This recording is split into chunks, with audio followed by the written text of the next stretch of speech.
finit avec Rexel qui a mis à jour ses objectifs pour l'exercice 2021 et qui s'attend désormais à une croissance des ventes à jour constant de 15,3% contre 12% et 15% précédemment et qui prévoit également une marge d'EBITDA ajustée de 6,2% contre une précédente prévision de 5,7%. Antoine.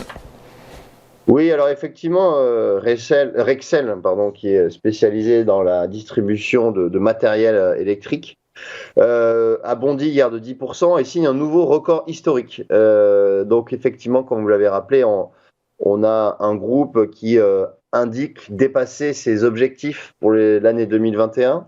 Donc ça a plu aux investisseurs qui se sont rués sur le titre hier. C'est la plus forte hausse du SRD. Donc plus de 10% ce matin. On voit que ça continue d'ailleurs. On voit que le titre est en progression de 1,5%. Donc on voit que la frénésie acheteuse n'est toujours pas retombée.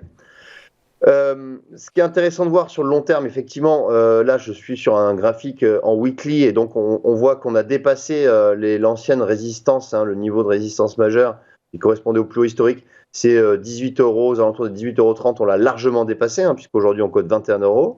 Voilà, donc on a effectivement une grosse accélération haussière.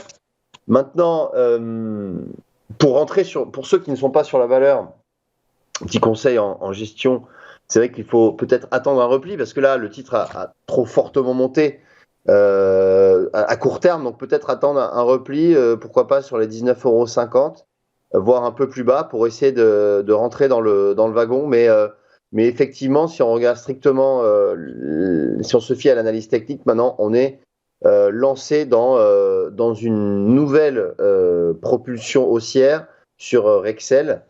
Pour les objectifs, étant donné qu'on est sur des plus hauts historiques, on n'a pas justement d'historique de cours sur ces niveaux, donc difficile de donner un objectif, mais on voit que cette valeur, eh bien, probablement va poursuivre son cheminement haussier à moyen terme. À moyen terme, très bien, très clair. Et donc du coup, par contre, si jamais, à l'inverse, ce cheminement haussier ne se réalise pas, quel serait le niveau de support qu'il faudrait avoir en tête, Antoine? Là, il y a un niveau de support très clair, comme on peut le voir ici. C'est un niveau qui a été touché à plusieurs reprises sans être cassé par le bas, c'est 16,20 €. Ce niveau des 16,20 € effectivement constitue un niveau de support assez important sur Rexel.